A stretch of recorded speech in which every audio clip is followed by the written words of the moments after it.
No versículo 6, ele vai nos ensinar mais uma característica do homem de Deus.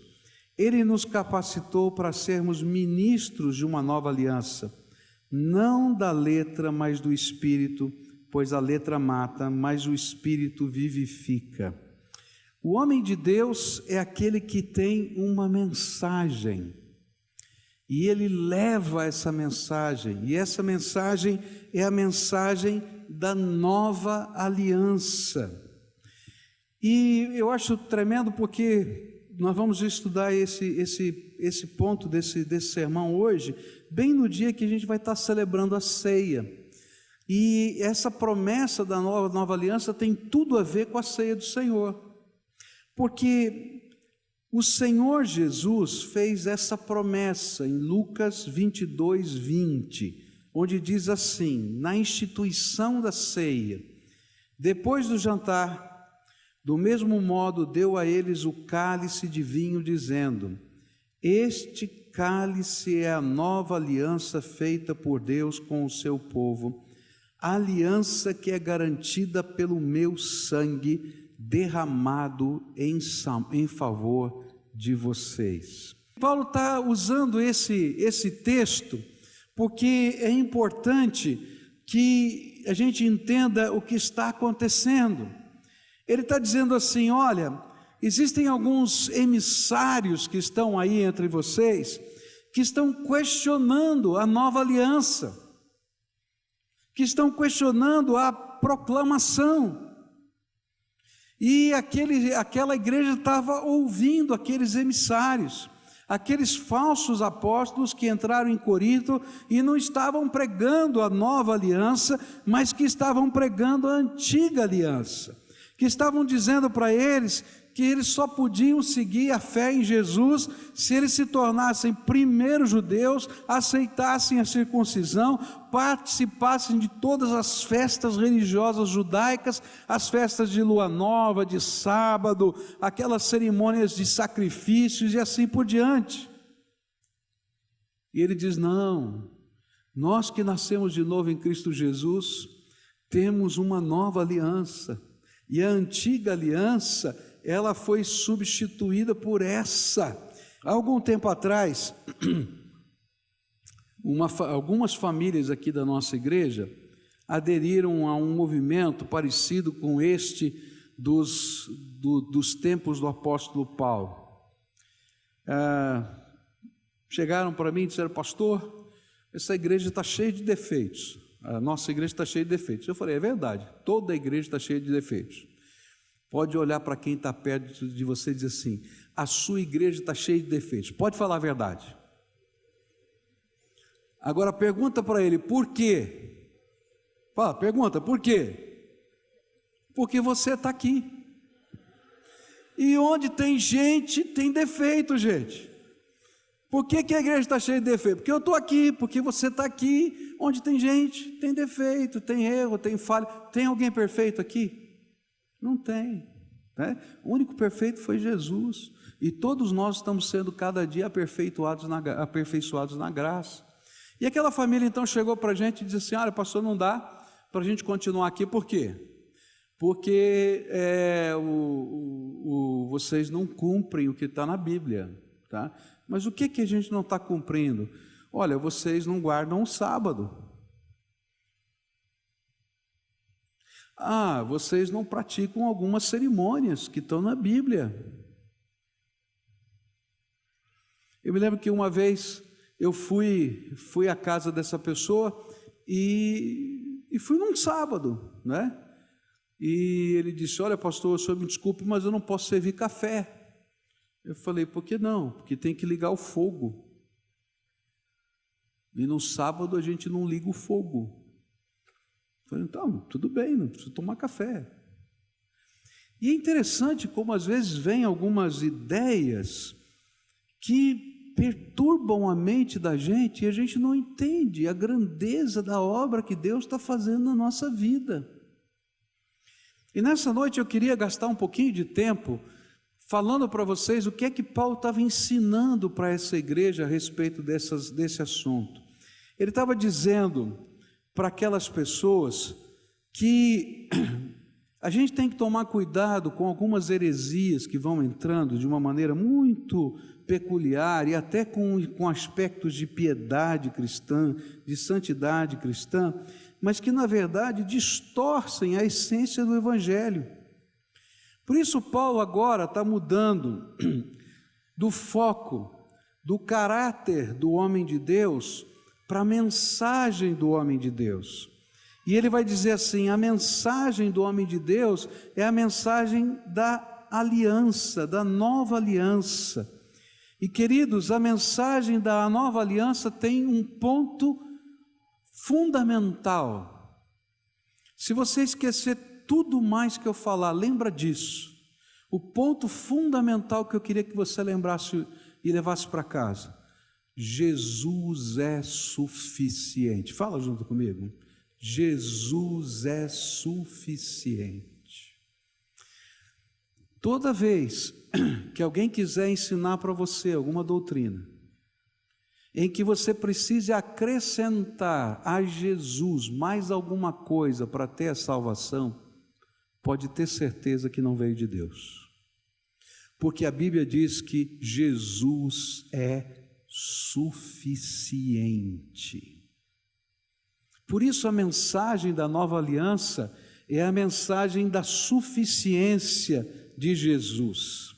A grande mensagem da nova aliança para aqueles tempos era que os gentios não precisavam tornarem-se judeus, eles não precisavam passar pela circuncisão para serem salvos, e a fé em Jesus era mais do que suficiente para a salvação de qualquer pessoa. E esta era a mensagem da igreja de Jesus Cristo. Por isso Pedro ensinou em 1 Pedro 1, 18 a 21, pois vocês sabem que não foi por meio de coisas perecíveis, como prata ou ouro, que vocês foram redimidos da sua maneira vazia de viver, transmitida por seus antepassados, mas pelo precioso sangue de Cristo, como de um cordeiro sem mancha e sem defeito, conhecido antes da criação do mundo, revelado nesses últimos tempos em favor de vocês. Por meio dele vocês creem em Deus, que o ressuscitou dentre os mortos e o glorificou, de modo que a fé e a esperança de vocês estão em Deus. Eu faço questão do momento do ofertório de dizer que é um ato de culto. Se eu puder, eu vou repetir 500.000 vezes, que você tem que se levantar do teu lugar porque é voluntário. Sabe por que eu faço isso? Porque tem gente que acredita que compra alguma coisa de Deus com seu dinheiro. Jesus é suficiente, não preciso de mais nada.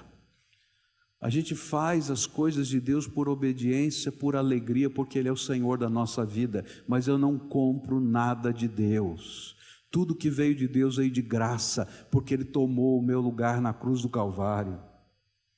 Tem algumas seitas religiosas que diz assim para você, né? Olha, eu vou fazer um trabalho forte aí para você.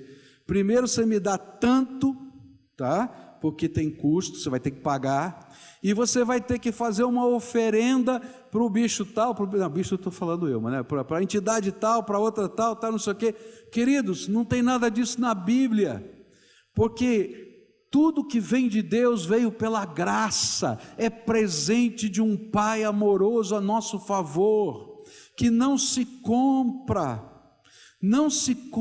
com dinheiro, não se compra com oferendas, não se compra você subindo escadarias, carregando cruz pelo caminho, não se compra com promessas, é graça de Deus, e está baseado numa questão: o amor de Deus é tão tremendo, que Ele é suficiente para abençoar a tua vida. Se você crê nele, então pode ter certeza que o Pai já abriu a porta do céu para você. Essa é a mensagem da nova aliança. Essa é a mensagem. Olha, não foi comprada com prata nem com ouro. Essa bênção, ela foi paga sim, mas foi paga por Jesus com o seu sangue. Por isso, quando a gente levantar o cálice hoje, lembra, aquele sangue é a garantia de que Deus já pagou todo o preço que precisava ser pago. É interessante que o autor de Hebreus vai ensinar que as coisas que estavam na antiga aliança, elas eram uma sombra, um referencial do que Deus faria na nova aliança. Por exemplo, Hebreus 10, verso 1 vai dizer assim: a lei traz apenas uma sombra dos benefícios que hão de vir e não a sua realidade. Por isso ela nunca consegue, mediante os mesmos sacrifícios repetidos, ano após ano, aperfeiçoar o que se aproximam para adorar. O que o autor de Hebreus está ensinando para a gente entre a diferença entre a velha aliança, que está no Antigo Testamento, e a nova aliança, que está no Novo Testamento? A velha aliança era uma promessa que tinha que ser recebida por fé, e é por isso que o autor de Hebreus, no capítulo 11 e 12, vai dizer que todos os heróis da fé do Velho Testamento, eles tiveram que passar pelo mesmo processo que eu e você, o processo de alcançar a graça de Deus mediante a fé. Eles não compraram com as obras, e nem compraram porque cumpriram a lei, porque na verdade o livro de Romanos vai ensinar para a gente que a lei existe para mostrar que eu estou perdido, porque ninguém consegue cumprir a lei toda, e a Bíblia diz que se você descumprir um pedacinho da lei, a lei inteira está descumprida. Então como é que as pessoas do Velho Testamento eram salvas? Pela fé na promessa de Deus, que assim como aquela sombra, que era um referencial do que aconteceria no futuro, que era aquele animalzinho que eu colocava a mão na cabeça dele, e ele era degolado na minha frente para eu saber que o salário do pecado é a morte, então ele morria diante dos meus olhos, e ele era consumido integralmente no altar.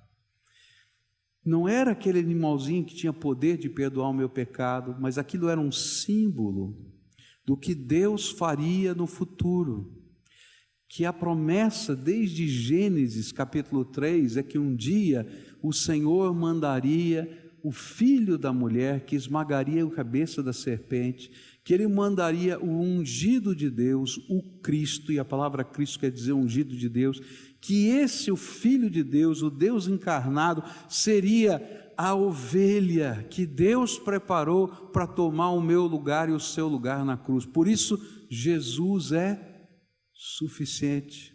E aí Paulo vai dizer assim: escuta, se Jesus já morreu na cruz, para que você está sacrificando o bode? Está entendendo? Não tem sentido. E todas aquelas cerimônias, eu não estou falando da lei moral, a lei moral nunca vai passar, não matar, não roubar, isso aqui é a essência da graça de Deus, mas todas aquelas cerimônias que existiam no Antigo Testamento, todas aquelas festas que existiam, elas estavam ali apontando para um dia no futuro, quando Jesus viria, tomaria o nosso lugar, e ele seria o selo de Deus, a garantia de Deus de que a promessa está se cumprindo na nossa vida. Por isso, Hebreus vai dizer que são sombras. E lá em Hebreus 10, 4 até 18, é um texto longo, mas me permitam ler, porque ele é essencial. Pois é impossível que o sangue de touros e bodes tire pecados. Por isso, quando Cristo veio ao mundo, disse: sacrifício e oferta não quiseste, mas um corpo me preparaste. De holocaustos e ofertas pelo pecado não te agradaste. E então eu disse: aqui estou, no livro está escrito a meu respeito, vim para fazer a tua vontade, ó Deus. Pelo cumprimento dessa vontade fomos santificados por meio do sacrifício do corpo de Jesus Cristo, oferecido uma vez por todas. Mas quando esse sacerdote acabou de oferecer para sempre um único sacrifício pelos pecados, assentou-se à direita de Deus. Daí em diante, ele está esperando até que os seus inimigos sejam colocados como estrado dos seus pés. porque por meio de um único sacrifício, Ele aperfeiçoou para sempre os que estão sendo santificados.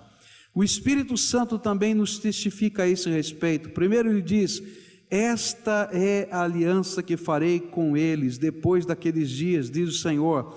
Porei as minhas leis em seu coração e as escreverei em sua mente. E acrescenta: dos seus pecados e iniquidades não me lembrarei mais. Onde esses pecados foram perdoados, não há mais necessidade de sacrifício para eles. Jesus é suficiente. Por isso o homem de Deus não prega o legalismo, a religiosidade, as cerimônias, os ritos. Ele prega a suficiência de Jesus, que morreu e ressuscitou para a nossa salvação. Por isso Paulo foi tão veemente. Gente, olha a linguagem de Paulo quando ele está falando desses homens que estavam ensinando que precisava praticar todas essas cerimônias para ser um cristão. Filipenses capítulo 3, versículos 2 em diante: cuidado com os que fazem coisas más. Olha a linguagem: esses cachorros que insistem em cortar o corpo, porque eles faziam autoflagelação. Porque os que receberam a verdadeira circuncisão fomos nós e não eles. Nós adoramos a Deus por meio do seu Espírito e nos alegramos na vida que temos em união com Cristo Jesus, em vez de pormos a nossa confiança em cerimônias religiosas como a circuncisão. E Paulo afirmou que isso não era uma questão de palavras ou discussão de dogmas, mas era algo que tinha a ver com a essência da vida no Espírito. E ele diz no versículo 6 do nosso texto: Ele nos capacitou para sermos ministros de uma nova aliança, não da letra, mas do Espírito, pois a letra mata, mas o Espírito vivifica. A verdadeira santificação tem a ver com a obra do Espírito Santo nas nossas vidas, com a transformação das nossas atitudes e do nosso caráter, e não com certos rituais que apresentam uma falsa espiritualidade e que não têm poder de transformar o nosso coração. Quando eu cheguei aqui nessa igreja, eu levei um susto. Eu estava chegando de São Paulo, 29 anos para ser pastor dessa igreja, e de repente entrou um cidadão no culto, com uma roupa toda branca, assim, parecendo dessas antigas, né, de vestido branco, assim, andando solenemente pelo corredor do templo, né? Aí ele vai lá para o primeiro banco, para todo mundo ver, se ajoelha lá na frente, começa a fazer as suas orações e tal. E eu disse: quem é o cidadão que chegou? Pastor Antônio, como é que chamava o homem?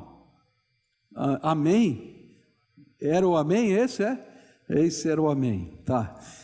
Todo domingo ele tinha o ritual dele, e aquilo era um símbolo de santidade para ele. Mas será que é essa santidade que Deus está querendo ver em nós? O que Paulo está dizendo é que a santidade que Ele quer ver em nós é o nosso coração transformado no poder do Espírito. É o Cristo suficiente trabalhando dentro da nossa alma. Às vezes a gente substitui aquilo que Deus quer fazer na nossa vida por atos religiosos, e não é isso que Deus quer que nós vivamos. Hebreus 8,13 vai dizer assim: chamando nova esta aliança, Ele tornou antiquada a primeira, e o que se torna antiquado e envelhecido está pronto a desaparecer. O que estava acontecendo na igreja de Corinto era uma loucura: abandonar a graça para se fiar nas cerimônias da lei. Por isso Paulo vai dizer em Gálatas 3 o seguinte: ó Gálatas insensatos, quem os enfeitiçou? Não foi diante dos seus olhos que Jesus Cristo foi exposto como crucificado? Gostaria de saber apenas uma coisa: foi pela prática da lei que vocês receberam o Espírito, ou pela fé naquilo que ouviram? Será que vocês são tão insensatos que, tendo começado pelo Espírito, querem agora se aperfeiçoar pelo esforço próprio? Será que foi inútil sofrerem tantas coisas? Se é que foi inútil. Aquele que lhes dá o seu Espírito e opera milagres entre vocês, realiza essas coisas pela prática da lei ou pela fé com a qual receberam as palavras? Por isso, para Paulo, quando eles estavam aderindo a essa seita, eles estavam abdicando da promessa do derramamento do Espírito Santo que nos transforma e santifica, para confiar na força humana de praticar certas cerimônias. Se eu não acender o fogo no sábado, eu vou ser mais santo, porque eu estou... Queridos, não é isso. Se eu tiver a cerimônia da festa tal, se eu tocar o chofar ou se eu não tocar o chofar, você está entendendo o que eu quero dizer? Eu não estou dizendo que não precisa, que não pode tocar o chofar como qualquer outro instrumento, mas não é que o chofar vai trazer o Espírito Santo. Entendem o que eu estou falando? Não é forma, é conteúdo que a palavra de Deus traz para a gente. A grande lição aqui é: confie só em Jesus. Jesus é suficiente. Não existe nenhum outro intermediário que precise levar suas orações ao Pai. Jesus é suficiente. Você quer falar com o Pai? Fala em nome de Jesus. Ele é o nosso intermediário. Não existe nenhuma outra cerimônia que possa nos aproximar de Deus. Jesus é suficiente. Não existe nenhum outro dogma mais forte ou mais importante do que Jesus na nossa vida. Jesus é suficiente para transformar, salvar, santificar. Só Ele pode derramar o Espírito Santo sobre a nossa vida. Só Ele pode nos dar uma viva esperança, diz as Escrituras Sagradas. Há algumas coisas que Jesus ensinou que a gente devia repetir. E essas são cerimônias que a gente repete. E foram instruídas pelo Senhor Jesus. E na verdade elas são cerimônias simbólicas e não detêm poder. Por isso os batistas não chamam a ceia do Senhor, que é uma dessas cerimônias, de sacramento.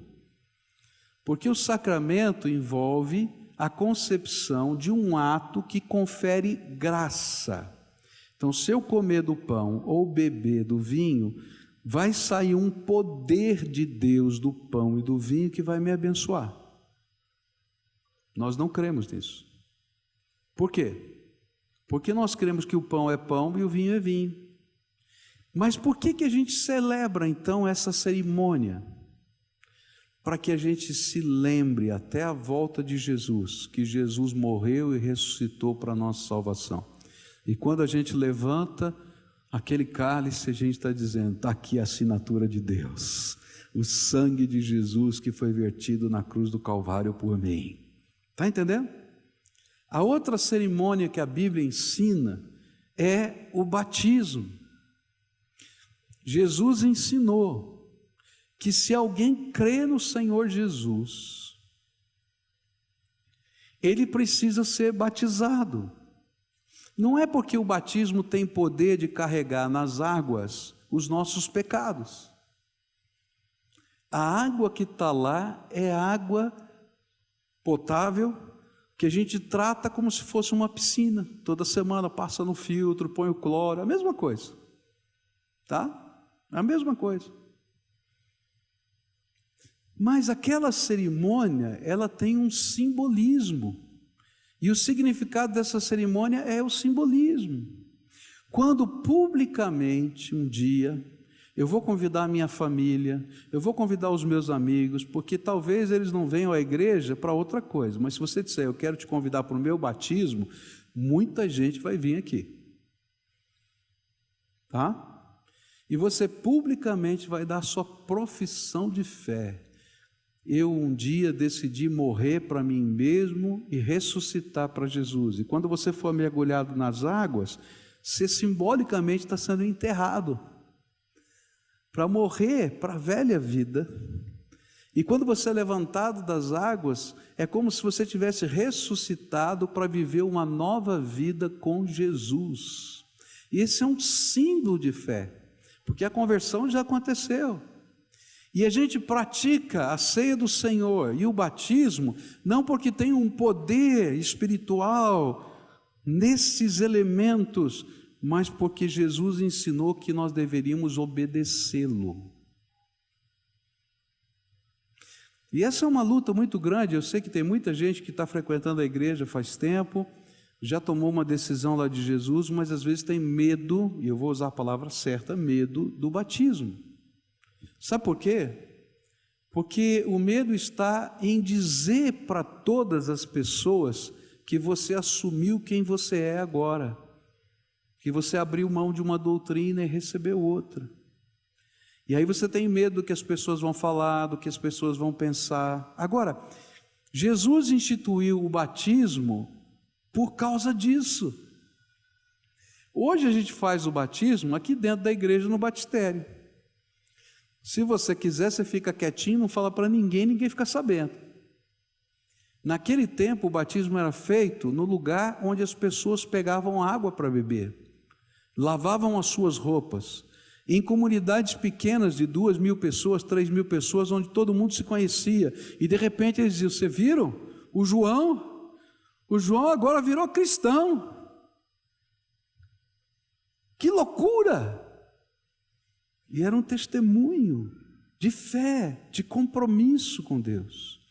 Por isso, estas duas cerimônias foram colocadas por Jesus, Ele que ensinou essas duas cerimônias, não porque elas têm um poder em si mesmas, porque Jesus é suficiente, mas para que a gente possa, primeiro, sempre lembrar-se da suficiência de Jesus, e depois entender que se a gente não for capaz de negar-se a si mesmo, tomar a nossa cruz e seguir Jesus, a gente não é digno do nome dele.